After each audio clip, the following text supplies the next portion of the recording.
Hi hello ನಮಸ್ಕಾರ. ನಾನು ಓಂ ವಿವೇಕ್ ಆದಿತ್ಯ ಕಾರ್ಲೇಕರ್. ಇವತ್ತಿನ ವಿಚಾರ ಏನಪ್ಪಾ ಅಂದ್ರೆ, ಈಗಾಗಲೇ ನಾಗೇಂದ್ರ ಅವರ ರಾಜೀನಾಮೆ ಬೇಕು ಅಂತ ಹಠ ಹಿಡಿದು ವಿಪಕ್ಷದವರು ಒಂದ್ ರೀತಿಯಾಗಿ ಬೃಹತ್ ಮಟ್ಟದ ಹೋರಾಟಗಳನ್ನ ರಾಜ್ಯಾದ್ಯಂತ ನಡೆಸಿದ್ರು. ಇದನ್ನೆಲ್ಲ ನಾವು ನೋಡಿರ್ತೇವೆ. ಜೊತೆಗೆ ಉಭಯ ಸದನಗಳು, ಸದನದ ಒಳಗೆ ಹಾಗೂ ಹೊರಗೆ ಪ್ರತಿಪಕ್ಷವಾಗಿರುವಂತ ಸರ್ಕಾರಕ್ಕೆ ಕಟ್ಟಿ ಹಾಕುವಂತ ಕೆಲಸಕ್ಕೆ ಕಂಪ್ಲೀಟ್ಲಿ ಮುಂದಾಗಿರ್ತಕ್ಕಂಥದ್ದು ವಿಪಕ್ಷಗಳಾದಂಥ ಬಿಜೆಪಿ ಹಾಗೂ JDS ಒಟ್ಟಾರೆ ಆಗಿ ಫೈಟ್ ಮಾಡಿ, ಅಂದರೆ ಪರಿಷತ್ನಲ್ಲಾಗಿರ್ಬೋದು, ವಿಧಾನಸಭೆಯಲ್ಲಾಗಿರ್ಬೋದು, ಎರಡೂ ಕಡೆ ಸರ್ಕಾರಕ್ಕೆ ಕಟ್ಟಿ ಹಾಕುವಂಥ ಕೆಲಸಗಳಿಗೆ ಮುಂದಾಗಿದ್ರು.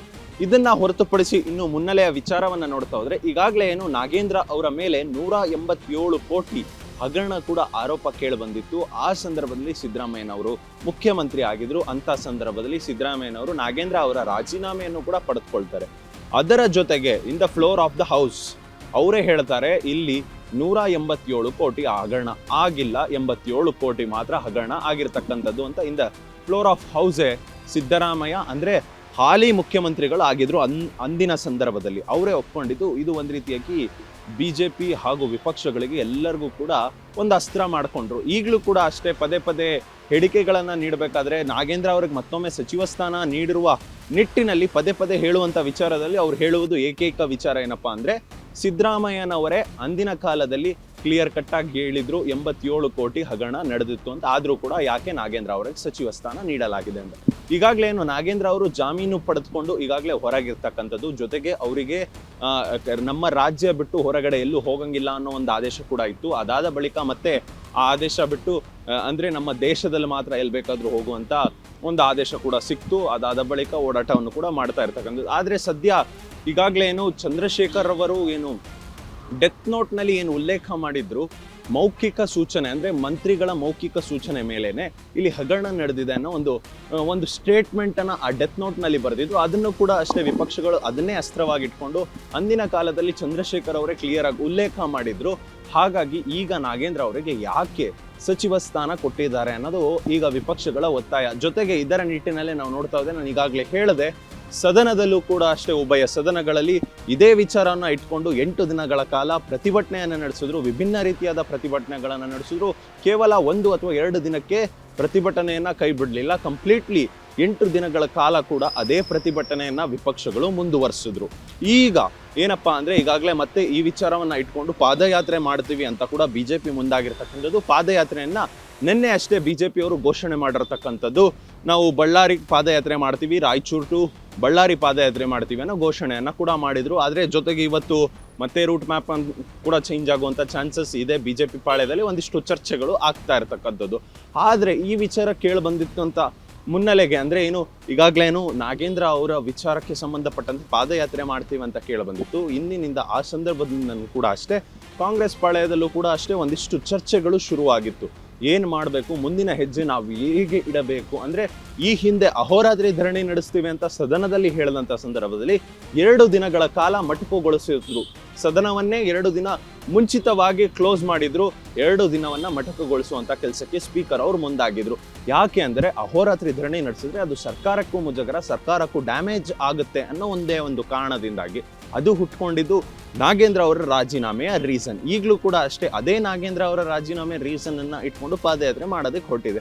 ಆದ್ರೆ ಈ ಪಾದಯಾತ್ರೆಗೆ ಬ್ರೇಕ್ ಹಾಕಬೇಕು ಅಂದ್ರೆ ಕಾಂಗ್ರೆಸ್ನ ಬಳಿ ಇರತಕ್ಕಂಥದ್ದು ಏಕೈಕ ಅಸ್ತ್ರ, ಅದು ನಾಗೇಂದ್ರ ಅವರ ರಾಜೀನಾಮೆ ಪಡೆದುಕೊಳ್ಳುವಂಥದ್ದು.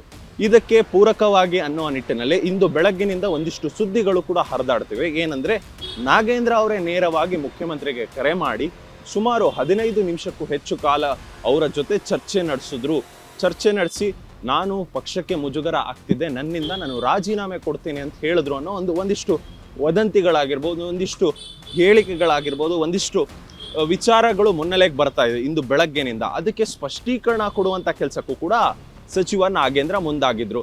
ಇದೆಲ್ಲವೂ ಕೂಡ ಸುಳ್ಳು ಸುದ್ದಿ, ಇದನ್ನ ಯಾರೋ ಬಿತ್ತರಿಸಿದ್ದಾರೆ, ಅಂದ್ರೆ ಇದು ಬೇಕಂತ ಯಾರೋ ಮಾಡಿದ್ದಾರೆ, ಇದೆಲ್ಲವೂ ಕೂಡ ಶುದ್ಧ ಸುಳ್ಳು. ನಾನು ಮುಖ್ಯಮಂತ್ರಿ ಅವರ ಜೊತೆ ಈ ಬಗ್ಗೆ ಏನು ಚರ್ಚೆ ಮಾಡಿಲ್ಲ, ರಾಜೀನಾಮೆ ವಿಚಾರ ಅನ್ನೋ ಒಂದು ಸ್ಪಷ್ಟನೆಯನ್ನು ಕೂಡ ಕೊಟ್ಟಿದ್ದಾರೆ.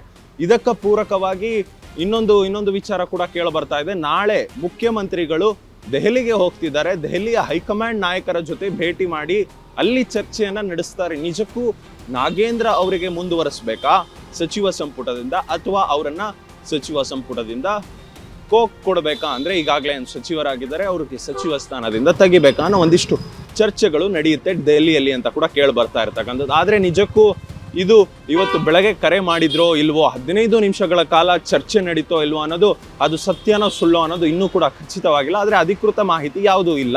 ಆದರೆ ಈ ವಿಚಾರ ಕೇಳಿ ಬಂದಿರೋದಂತೂ ಸತ್ಯ. ಈ ರೀತಿ ಆಗಿತ್ತು ಅಂತ ನಾವು ಸಾಕಷ್ಟು ಬಾರಿ ಕೇಳಿರ್ತೇವೆ, ಬೆಂಕಿ ಇಲ್ದಿರ ಹೊಗೆ ಆಡಲ್ಲ ಅಂತ. ಅದೇ ರೀತಿಯಾಗಿ ಈ ವಿಚಾರ ಕೂಡ ಆಗಿರುವಂಥ ಚಾನ್ಸಸ್ ಅತಿ ಹೆಚ್ಚು ಇದೆ. ಹಾಗಾಗಿ ಈಗ ನಾಳೆ ದೆಹಲಿಗೆ ಹೋಗಿ ಹೈಕಮಾಂಡ್ ನಾಯಕರಿಗೆ ಭೇಟಿ ಮಾಡಿದಂಥ ಸಂದರ್ಭದಲ್ಲಿ ಡಿ ಕೆ ಶಿವಕುಮಾರ್ ಅವರು ಯಾವ ವಿಚಾರಗಳನ್ನು ಚರ್ಚೆ ಮಾಡ್ತಾರೆ, ಯಾವ ನಿರ್ಧಾರವನ್ನು ತೆಗೆದುಕೊಳ್ತಾರೆ, ನಾಗೇಂದ್ರ ಅವರ ರಾಜೀನಾಮೆ ಕೊಡಿಸಿ ಅಂತ ಹೈಕಮಾಂಡಿಂದ ಏನಾದರೂ ಮೆಸೇಜ್ ತೆಗೆದುಕೊಂಡ್ಬರ್ತಾರಾ, ಅಥವಾ ನಾಗೇಂದ್ರನೇ ಮುಂದುವರಿಸಿ ಅವ್ರು ಪಾದಯಾತ್ರೆ ಮಾಡಿದ್ರು ಪರವಾಗಿಲ್ಲ ಅನ್ನೋ ಒಂದು ಮೆಸೇಜನ್ನು ತೆಗೆದುಕೊಂಡು ರಾಜ್ಯಕ್ಕೆ ವಾಪಸ್ ಆಗ್ತಾರ ಅನ್ನೋದು ಸದ್ಯದ ಮಟ್ಟಿಗೆ ಇರ್ತಕ್ಕಂಥ ಕುತೂಹಲ. ಆದರೆ ಒಂದು ವೇಳೆ ಏನಾದರೂ ನಾಗೇಂದ್ರ ಅವರನ್ನು ಮುಂದುವರಿಸಿದ್ರೆ ನಾವು ಪಾದಯಾತ್ರೆಯನ್ನು ಬಿಡೋದಿಲ್ಲ, 10 ದಿನಗಳ ಕಾಲ ಪಾದಯಾತ್ರೆ ನಡೆಸ್ತೀವಿ ಅಂತ ಈಗಾಗಲೇ ವಿಪಕ್ಷದವರು ಕೂಡ ಮುಂದಾಗಿರ್ತಕ್ಕಂಥದ್ದು.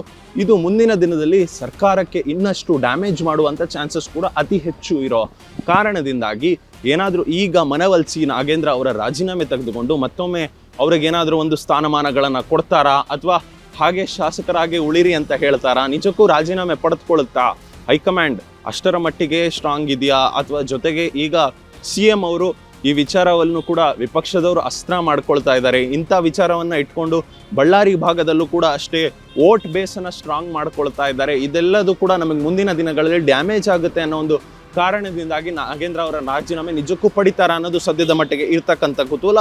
ಇಲ್ಲಿ ಒಂದು ಕಡೆ ನಾಗೇಂದ್ರ ರಾಜೀನಾಮೆ, ಇಲ್ಲಿ ಒಂದು ಕಡೆ ಪಾದಯಾತ್ರೆ. ರಾಜೀನಾಮೆ ಕೊಟ್ಟರೆ ಇವರು ಪಾದಯಾತ್ರೆ ಮಾಡ್ತಾರಾ ಇಲ್ವೋ ಅನ್ನೋದು ಕೂಡ BJP ಪಾಳ್ಯದಲ್ಲಿ ಮತ್ತೊಂದು ಗೊಂದಲ ಕೂಡ ಇರ್ತಕ್ಕಂಥದ್ದು. ರಾಜೀನಾಮೆ ಕೊಟ್ಟರೆ ನಾವು ಬೇರೆ ವಿಚಾರದ ಮೇಲೆ ಪಾದಯಾತ್ರೆ ನಡೆಸಬೇಕಾ, ಅಥವಾ ಪಾದಯಾತ್ರೆನೇ ಕ್ಲೋಸ್ ಮಾಡಬೇಕಾ ಅನ್ನೋದು ಕೂಡ ಒಂದಿಷ್ಟು ಟೆನ್ಷನ್ನಲ್ಲಿ BJP ನಾಯಕರು ಕೂಡ ಇರ್ತಕ್ಕಂಥದ್ದು. ಆದರೆ ನಿಜಕ್ಕೂ ಕೂಡ ಅಷ್ಟೇ, ಇವರು ಘೋಷಣೆ ಮಾಡಿರುವಂತಕ್ಕಂಥದ್ದು ಪಾದಯಾತ್ರೆ 1ನೇ ತಾರೀಕಿಂದ ಮಾಡ್ತೀನಿ ಅಂತ ಹೇಳಿ. ಈಗಾಗಲೇ 26ನೇ ತಾರೀಕು ಆಗಿರ್ತಕ್ಕಂಥದ್ದು. ಇನ್ನು 4 ದಿನಗಳು ಮಾತ್ರ ಬಾಕಿ ಇರತಕ್ಕಂಥದ್ದು. ಈ 4 ದಿನದಲ್ಲಿ ಯಾವ ರೀತಿಯ ವಿದ್ಯಮಾನಗಳು ನಡೆಯುತ್ತೆ ರಾಜ್ಯದಲ್ಲಿ ಅನ್ನೋದು ಕೂಡ ಸದ್ಯಕ್ಕೆ ಕುತೂಹಲ ಮೂಡಿಸ್ತಾ ಇದೆ. ಧನ್ಯವಾದಗಳು.